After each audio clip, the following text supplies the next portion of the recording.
Well, thank you very much once more. Ogoni has been the epicenter of oil spill from 1976 up to 1991.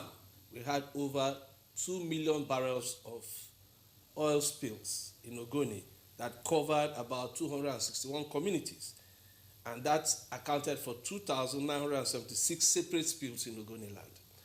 So these were the key issues. The issues were environmental degradation in Ogoniland. And that is why the livelihood of Ogonis, because they are predominantly farmers and fishermen. So the Ogoni movement for the survival of the Ogoni people came up to say, look, they have to engage the federal government. The way SPDC was going about oil exploration in Ogoniland was affecting the environment. And that led to the United Nations sending a team, the environmental team during the Obasanjo administration, to come and do an assessment.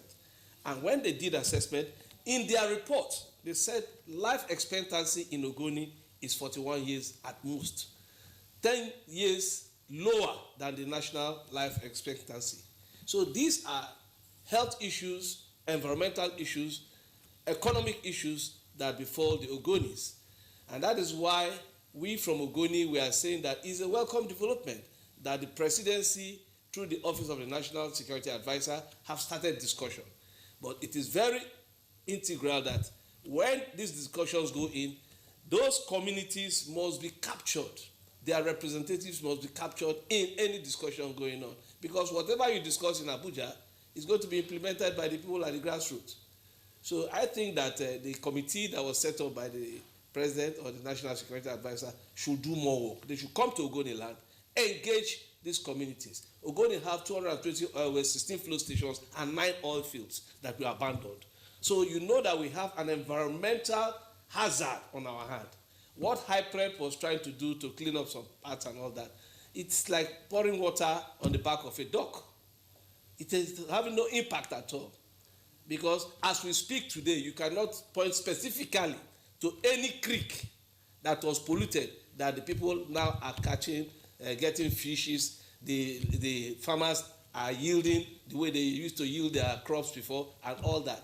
So it's a far cry from what we want.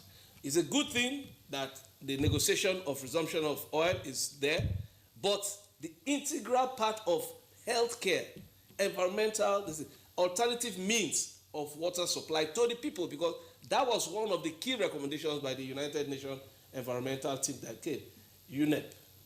So we have not seen most of these things in Ogoni. Most we have seen are lip services, contractors cashing out with fat money from HyPrep and all that. That is what we are seeing. And that is the truth. They might try to whitewash it to say, oh, no problem, we have done this, we have done that. What impact has it got in that 261 communities as we speak today? How many have been remediated? So these are key issues that needs to be addressed by the committee.